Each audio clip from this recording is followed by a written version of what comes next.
இங்கே தமிழர்களையும் இந்துக்களையும் எப்படி முட்டாளாக்குறாங்க அப்படின்றது ஒரு சின்ன மீம்ஸ் தான் மீம்ஸ்.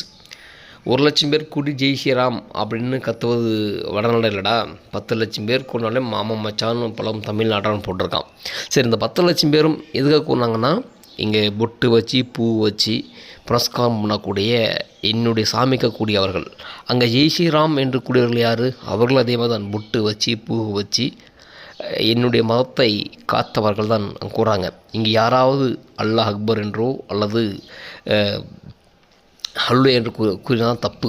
அப்போ இவங்க எப்படி நமக்குள்ளே சண்டை மூட்டி வர்றாங்க பார்த்தீங்களா? சரி, இவ்வளோ மீம்ஸ் போட்டவங்க ஜெய் ஸ்ரீராமுக்கு வாழ்த்து சொல்ல தேவையில்லை. இங்குள்ள திராவிட எச்சைகள், திராவிட முதலமைச்சர்கள்.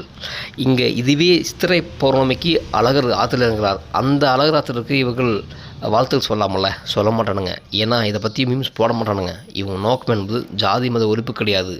திராவிடம் என்ற பெயரில் இந்த நாட்டை பிளவுபடுத்தணும். எப்படி பாகிஸ்தான் ஒரு தீவிரவாத நாட்டை அழிப்பதுக்கு காத்துக்கிட்டு இருக்கணும், அதே மாதிரி உள்நாட்டுக்குள்ளே இருந்து இந்த திராவிட கூட்டம், இந்த கருப்பூர் கூட்டம் இந்த நாட்டையும் இந்த நாட்டு மக்களையும் அழிக்கிறதுக்கு காத்துக்கிட்டு இருக்காங்க. இவங்க நோக்கம் ஜாதி மத ஒழிப்பு கிடையாது.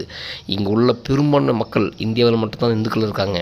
இவங்களை மாற்றணும், அதுவும் கிறிஸ்டியானிட்டியா இஸ்லாமியா, அதான் நோக்கம் உங்களுக்கு.